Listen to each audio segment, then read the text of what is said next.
Well, thanks for joining me here at LSI 2022.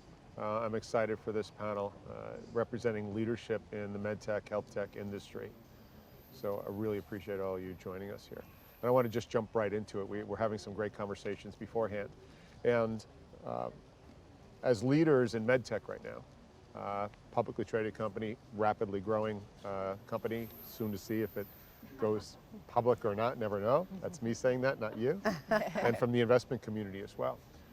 How have you, Leslie, start with you, how have you started thinking about leading since January of 2020? What are the dynamics that you're really plugged into that maybe were not on your radar screen before? Pretty much everything. I would say maybe the easier question to answer is what's the same, because that would be one word, which is nothing. But I think more specifically, let's start with the beginning of the journey, which is recruiting. I never in my wildest dreams, I don't know about you guys, thought I would ever hire anybody without meeting them in person. So we hired, I want to say about 275 people last year, mostly, I would say almost entirely over Zoom. So we've had to completely rethink the candidate experience. From the candidate's point of view, what is the candidate experience like? That's one. Two, for sure, I would say for us, the hybridization and then the geographical spread. I am very old-fashioned. I really thought everybody was going to be hired from the Bay Area, work in the Bay Area together, and be in an office together every single day. Now, out of about 650 employees, we only now have 100 in the Bay Area. So it has been an explosion of talent across the country and also for us in Mexico. But that's led to a rethinking of how do you build culture, amplify culture, and make people feel bolted in versus just kind of bolted on. So those are just a couple examples off the top of our head. I'm curious, how do you build culture in a two-dimensional Zoom fatigue world, right? Because culture sort of historically has been influenced by in-person. So Nadine, what have you changed? What have you noticed with the explosive growth of Proximie? And then how do you maintain culture across?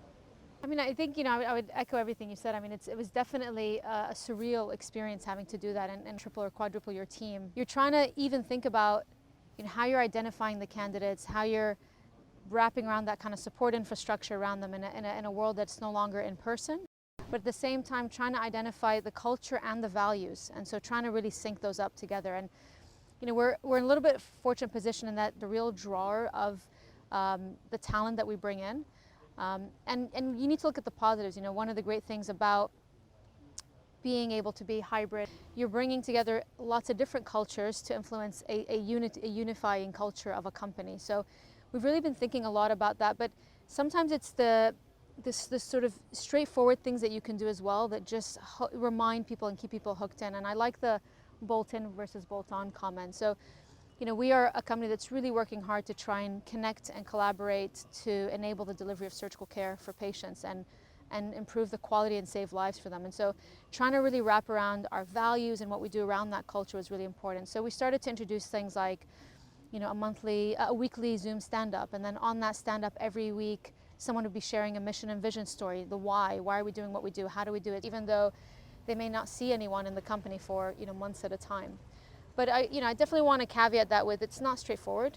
I think anyone who says it's straightforward, I'd like to know what their playbook is. It's not, but we try to work really hard and invest in that space and make sure that we're listening, that this is not static, this is dynamic, that we need to continue to change and evolve this, and and we're learning as is the whole world. This is not something that we've ever seen before. So I think it's just that humility in approaching it as well is really important. Mm-hmm. Amy, yourself, and your role especially. Yeah, it's interesting. When COVID hit, we didn't know what to do. We'd never done an investment, having never met a management team. And we thought, oh, we're just going to shut this whole thing down and we are not going to make investments. And then it went on and on and on. And actually the last investment we made, we had met the CEO the week before COVID shut down. And so we made that investment, but then we were like, do we do any more? And it turns out, yeah, you can do investing and you can fundraise. You can fundraise, and in some ways you can get, I completely agree with Leslie and Nadine's points. The challenges are, I'm a three-dimensional person, but there are also new opportunities that I think there's an opportunity to exploit. I mean, fundraising, you can get a lot more places, a lot more efficiently that way. Now, it's very difficult to build relationships, and so there's a trade-off there. The other thing is it's also easier to incorporate people from different locations, because we had, people that were working remotely that really struggled to get incorporated, that actually Zoom is, the great equalizer. It's like little Brady Bunch boxes, and everybody can be heard, everyone can hear everyone else. And so in some ways that was sort of a positive, because we could more easily incorporate those people. But the culture piece and building relationships, building trust, we were sort of executing on trust that was already built, and that is possible. I think the humility comment is just right. Like, we don't have answers, we have experiments. That's a good and point. See what will work, what drives different ways of filling in the gaps that remote doesn't, or what is the right mix of in person, and how do you do it? How do you organize in person? Because you can't be casual about it anymore, because it's just not automatic. And so you have to be thoughtful. When is in person key, and versus when do we need to, just get the gears going and work remotely because we have to. So what are your concerns about if you've already established trust and you've already established a career trajectory, and let's say that establishment is 8 or 9 years into your career, because the first 5 you should be noodling around with everything to figure out where you're going to go. Do you worry about the mentoring component, the in-person mentoring component, and how that will be affected while we expand our reach on who we could add to our team? But if they're 2 time zones away and they're 2 years into their career, where do they get that mentoring component? So Nadine, why don't you start that?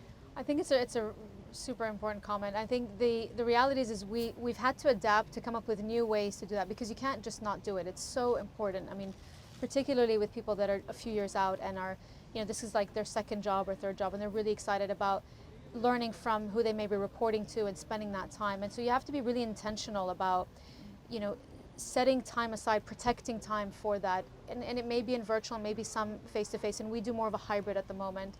But that's important. Also building you can't assume the trust is, there's an assumption, especially if you've grown, as you described and we described, you grew pretty quickly. There's a whole new group of people that joined only virtually to start with. And so it's short-sighted to assume trust in that period of time. You really want to build the rapport and the relationships. And so we've been really thinking, how do we look at learning and development? How do we look at individual goal setting? How do we look at executive coaching? I mean, putting more robust executive coaching mechanisms for leadership in this new environment. How do they connect with their teams? And management training, all these things that we'd assume people with experience would just get on with it. We realized we'd take a step back and really work through that again. So we've really been trying to put mechanisms in place around that.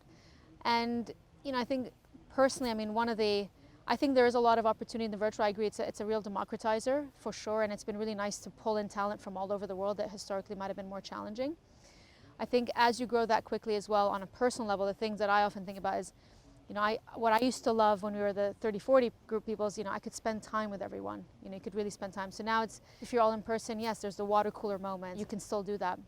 With the online, it's got to be really scheduled and, intentional. So I've been really thinking through how do we come up with new mechanisms and evolve our mechanisms that are more adaptable to the current world. But it is a really important comment about mentorship, and it's something I love doing, and I'm sure a lot of my team leads do, and we're constantly trying to evolve that. So yeah, I think we've made some strides, but if anyone else has some good tips, please pass them on. Leslie, in your role, so if I'm not mistaken, I think it was September 20.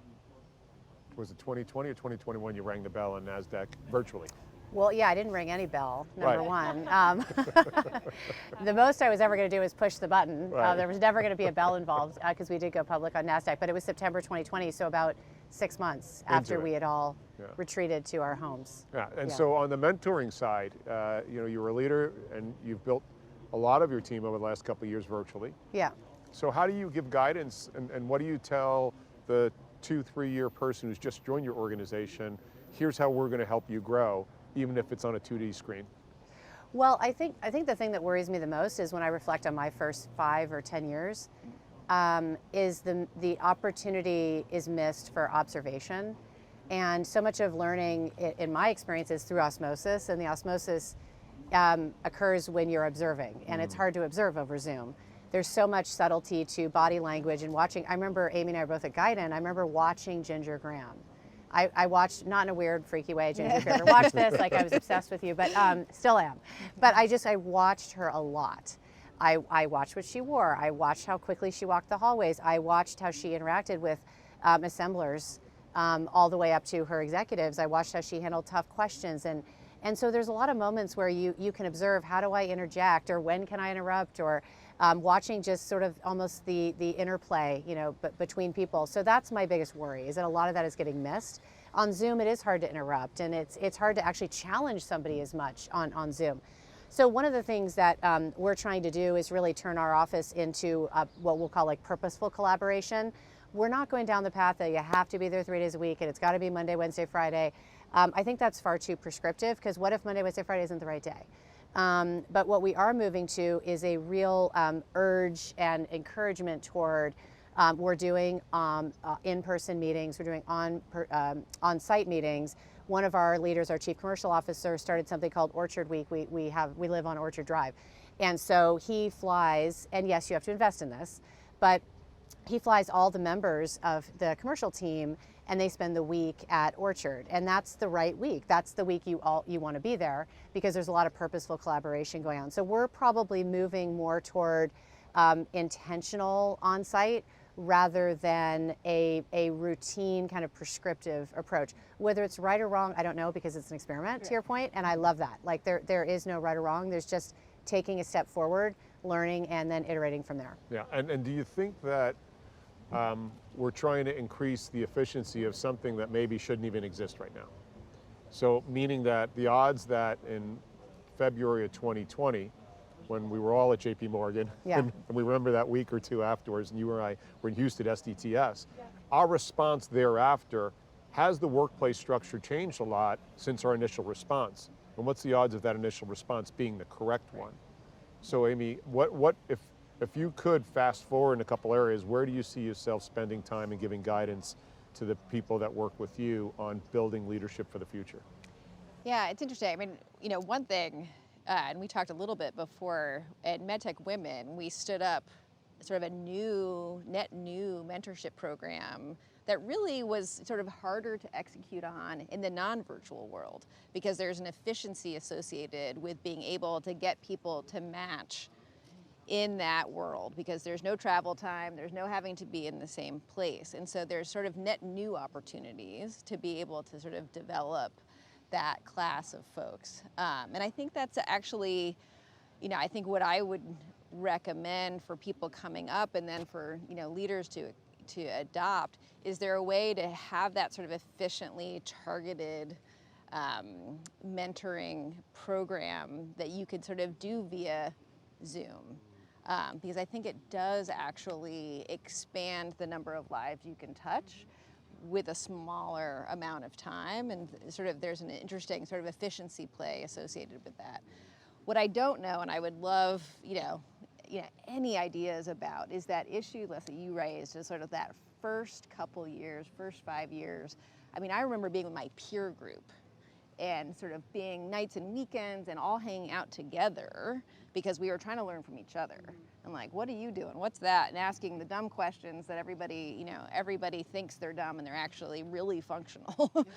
Like, how do you recreate that experience when people are working in their own home? And Zoom, it's hard to, that casual hanging out, being able to flag a question. I don't know if Slack can mimic that. As a leader on that Zoom platform, so I know I've been caught it. Are you getting Zoom fatigue, where it's every meeting? I know when my meetings were face-to-face, starting at 7 a.m. in the morning and working until 5 at night, there's a different cognitive dissonance on Zoom versus in person. So personally, how do you manage yourself on that from a mental health, and giving your teammates the best you can give them on Zoom. Are you doing anything different? Are you shutting off your camera sometimes? I mean, I'm getting down to the micro here, but I'm curious as leaders what you're doing to make sure you put the oxygen on yourself first. Do you want to go first? I know, go ahead, fine. I would say that, again, maybe I'm old-fashioned. I would never turn my camera off. Never, ever, ever. It's just not about me. When I'm in that environment, and it goes to like, how do we form connectivity and how do we form culture? We have very purposely established a culture of we're on camera all the time, unless you're eating or doing something embarrassing or whatever, exceptions to the rule. But I feel very, very strongly about on camera all the time, and I'm going to set that example. It's just easier for me to be more expressive and try to capture a tiny bit of the in-person interaction if they can at least see me using my hand. And I probably have elevated my hands a little bit closer to my face and little adjustments like that. But really being able to kind of look somebody in the eye virtually versus this black screen. I think the black screen is deadly. Like, I would absolutely never do it and never want any of our team members to operate that way. Yeah, it's funny. I have that same reaction. Like, I think I'm a very visual person, but like, if you compare Zoom to in-person, Zoom is not as good as in-person. But Zoom is far better than black screen for me. And so I really feel like there is, there's an opportunity. Now, Zoom fatigue is real. And so, sometimes I will switch over to a phone call where I'm walking around the neighborhood in order to sort of break that thing where, but both people know they're on a phone call and that's, it's just a way to, but it's not as valuable from a team or expressive perspective, but it does give you sort of enough of a break to sort of say like, oh, I'm walking around. Because I think the first few months, I was like all Zoom all the time. And I was just, I would just lie down on my couch after the day was done because I just couldn't take it. And so part of it is just almost like, physical training. Is it like, you need to be able to sustain it. So like, what do you pop in? But I think that's part of the experimentation is like, like what sort of things do you need to do to be able to sustain this new culture as it evolves? And I think your point is well taken, is it continues to evolve. It is not done. And so we're going to continue to figure that out. But the physical aspect of it is real. I have one trick. I stare at myself sometimes while I'm talking. Yeah. Because there's something easier about not getting distracted by myself over in the corner. And so if I've got to like really just sort of calm it all down, I can just sort of see myself talking. Now some people do the absolute opposite, which they turn their screen off so they're not staring at themselves. But staring at myself for some reason actually just, it's, it just means it's like you're talking to yourself in the mirror. So, it's the only, yeah.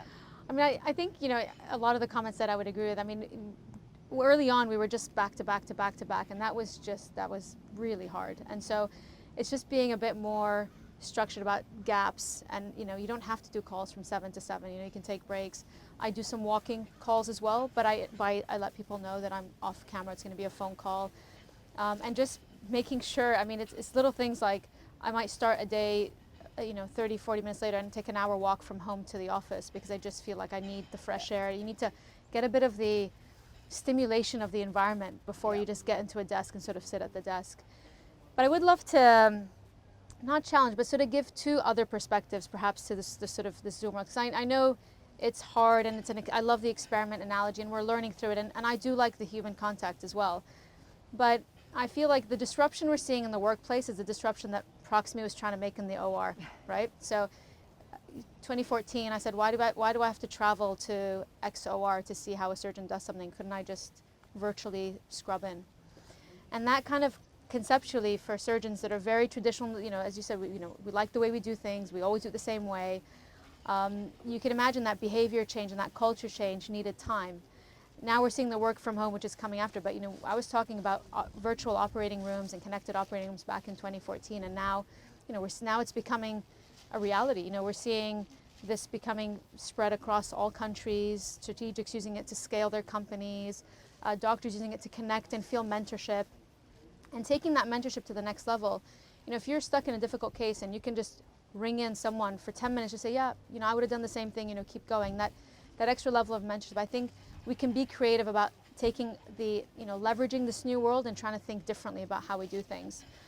And the other point I would say is about, I know it's hard for the connection and the other, but I think we've also opened up opportunities for people that found it hard to get to offices and found it hard to get to work and were stuck for 2 hours in traffic and were missing their kids' dinner time, and all those different things that were obstacles. I know as a kind of working mom of 3, that was really difficult trying to manage all those things. And so now the fact that I don't have to travel for 2 days to go to one meeting in person, I could actually just dial in, but I can be home for my kids' homework and help them, is something I think we also should consider as a plus to this new world. And maybe there's better ways to get a better work-life balance out of it too. It's not all easy and it's not all straightforward, but I'm trying to see what are the positive things we can look at that's come out of this. I want to jump into an industry conversation that's going on quite aggressively right now in the changing centers of care within, outset, home dialysis as a focus factor, right? Proximity, changing centers of care, whether it's ASC, whether it's a clinician's office, and obviously the OR. And as you look at opportunities, you have to look at where's this convergence going on and how is it going to impact. So like your thoughts, and starting out with that one, is what are your thoughts about the changing centers of care, and what are you keeping your eyes on over the next 5 years in that area? Yeah, I mean, I would say that it's a really exciting time that connectivity actually enables. And so it allows a access and a democratization that, I think is in the ability to leverage technology, leverage really high level clinical expertise much more broadly. And so I think that's exciting. Now, to do that, you have to set up a whole nother new systems and platforms. And so I think we take for granted sort of the traditional sort of hospital model where, things have been dialed in. It was very efficient from a sort of, the hospital's perspective to have people there. Now you're doing it much more inside out, all the way to the home. And so what do you need to build in from a logistics perspective, from a staffing perspective, responsiveness perspective? What technology do you have to enable in those environments that's different than pulling it all internal and make it really super efficient, but not, efficient for sort of the hospital, but not efficient For the patients for everyone else. consumer? And so I think what we're looking for is, what are those platforms? What are those technologies that really enable the ability to bring care closer to the patient, create more access? But it is it's a tremendous logistical service challenge that is being built right now. And so, we're excited for really strong leaders that are doing that build and create those teams and those technologies. But I don't think it's, point solutions. It's going to be either, the platform that then acquires the point solutions, or the technology that then, wraps around the service around them. So are to you make that saying there possible. that you're thinking that there might be platforms built for the distribution, the service, the ongoing compliance, and then organizations will then start buying business models that fit into that platform? Yeah, I would say that there are going to be technology. I mean, just think about medical technology. You sell into the hospital or the outpatient setting, and everything's all the contracting is already there. Everything is already there, and then suddenly you break that model. And so you're going to need both the people that have figured out the logistics of that, and that may be bigger companies, that may be technology solutions, and then what are the big enabling technologies that make that possible? Because again, you don't have the benefit, just like we were talking about the future of work, you don't have the benefit of someone right there that you can tap on the shoulder and say, hey, can you help me? You have to already set that system up.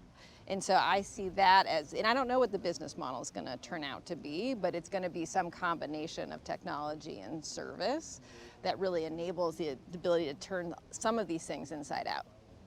Leslie, from your position, right, you disrupted tremendously the dialysis market with bringing an Outset's platform into the home. Do you see that creating a pathway for other technologies, especially in the chronic care side of our business? Well, I'd like to think so. We're a long way away from that. I mean, we're just getting started. I will say that one of the things I've learned, just touching on what Amy just said, is I would say I used to think that the device was the center point of the patient experience, and I would say that the device is probably 10% of the patient experience, and that's really forced us then to, frankly, unfortunately, from an investment time resource perspective, go and build a bunch of new stuff. Yep. What really informs the patient experience and keeping people at home, that's something we're talking a lot about, getting people home, but at least in our world and for any chronic condition, the whole idea is to keep people at home. It's all about retention, because you really haven't done very much good in the world if somebody goes home and they're back in 2 or 3 months later. So keeping people at home is really the people part of it. So for us, my big realization was, it's kind of to draw on Bill Clinton, it's the people stupid, which is probably an old reference that nobody except for me remembers, maybe you, Joe, but it's the people stupid. And so yes, the device has to perform, it has to work well. In a home environment, that's no small feat, where you have like kids, cats, cokes, carpets. But beyond that, you have to be better than the device and really provide the people ecosystem. That's, I think, for all of us as consumers, ends up being kind of 99% of your experience with a product. And so I hear there the convergence. Look, medtech always put the patient first and its profitability, and they need to, because we deserve to make a good profit so we continue to develop products. But we've never really been known as a consumer-centric market. And then so now with all these open architectures and products coming out that service that 18% of our GDP, that maybe isn't a 510K or a PMA, but is a workflow or the patient experience. Right. That's influencing. So that brings me to Proximie, right? You don't have an FDA oversight yet, yet you're impacting millions of patients, and it's about an experience on Proximie, not necessarily a diagnostic or a solution per se on a device side.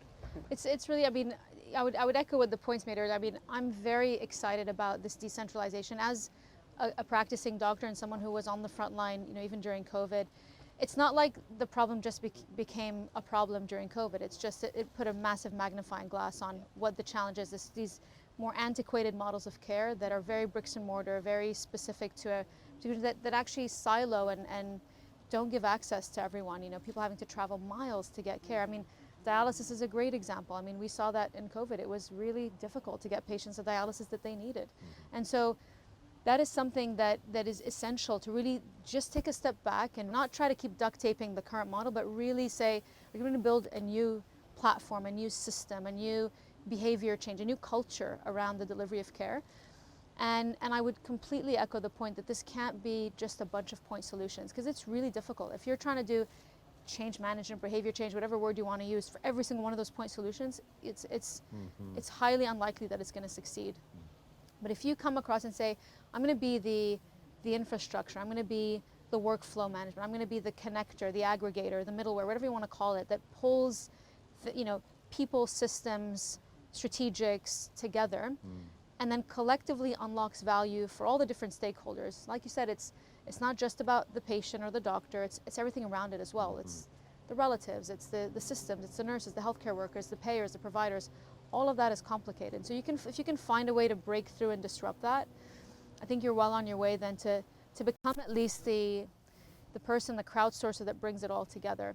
And we have to be brave enough to shift. It's really hard, I know, and I know as kind of working in a hospital how hard it is. We still want to stick to our traditional EMRs and our traditional kind of in-person clinics and blood testing facilities, but we have to be brave, and we have to think that this inflection of supply and demand and the investment on care has to be different. And we have to do that because people deserve it.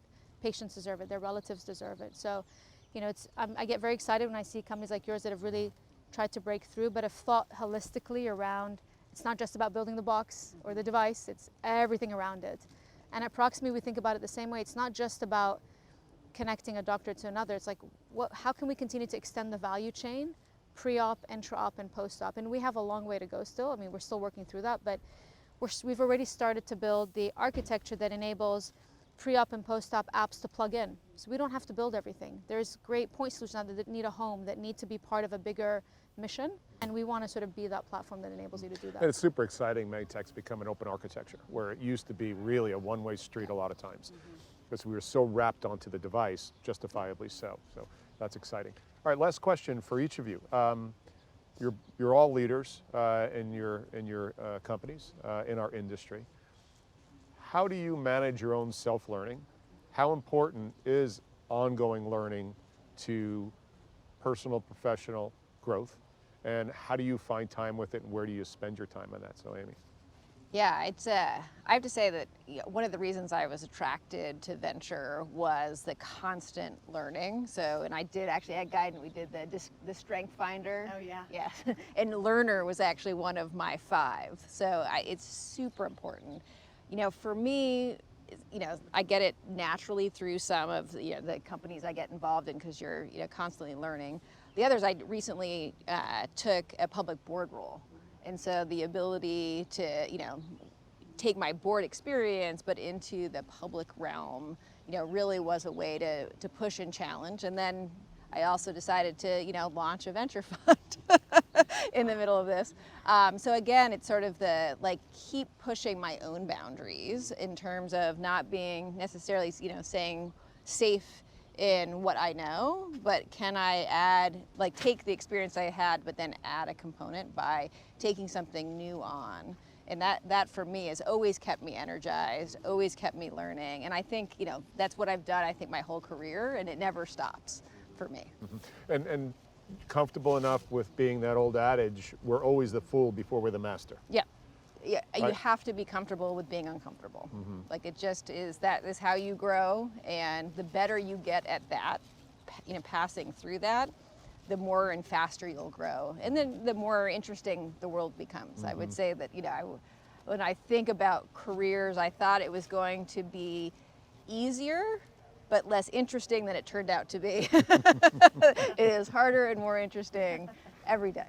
Maybe because you're really stretching for each bogey you go after. Yeah. Nadine, your thoughts on that? So how do you keep your learning up, other than survival learning? I know we're all guilty of survival learning, but learning I need to learn this. That's new, and it may be outside of business. Yeah, I mean, it's, I also scored high as a thirst for learning type of, and humility, I think. So, I keep saying it, but it is really important recognizing that, it's okay not to know everything, but, and I take many approaches. One is I really try to, hire top kind of people around me, because I think I can learn a lot from them too, and it's really reciprocal. I think this idea that I'm the CEO, so I should know more than everyone else is just, is outdated. So I really thrive by learning from people around me, sitting in on their meetings and trying to see how they communicate with their teams, how they communicate with customers. That's kind of something I enjoy. Equally, I think it's really great to continue to invest in executive coaching that pushes you, I'm constantly, listening to podcasts, reading books, trying to see, how are other people thinking about these problems, and how are they addressing them. It doesn't necessarily mean that they know all the answers, but just thinking through it. And then finally, I've invested time in being part of a CEO network, and we come together once a month. It's a great, 4 hours where, every month an executive has to share a challenge that they have in their business. And it doesn't almost matter what your business is. It could be autonomous cars, it could be healthcare, it could be whatever it is, it could be retail. But, there tends to be a pattern of sort of challenges that you as a leader have. And so listening in a very safe space, could be board issues, fundraising, really makes you think about, I'm not alone. Others may have some challenges, or actually I solved this 2 years ago. Let me see if I can help this individual with some suggestions. Is really a great way to continue to drive that forward. So it's that constant. Of course, coming to meetings like this where you can, connect with great people like Amy and Leslie and others, I think is really helpful. Leslie. Well, I'm going to fall down on the job. Those were both great answers. I would say that I have probably been highly self-critical. I haven't done structured learning. And I don't remember what my strength thing was, but I do remember taking Myers-Briggs, and I showed up as an introvert, and I was shocked.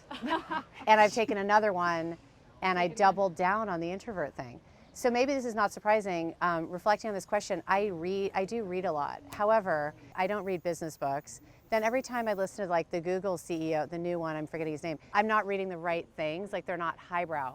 So to be perfectly honest, I read everything from like People. I am a religious People magazine reader. Proud to, I've never revealed this before. No, I'm kidding. People, Us, trashy mags, give them to me.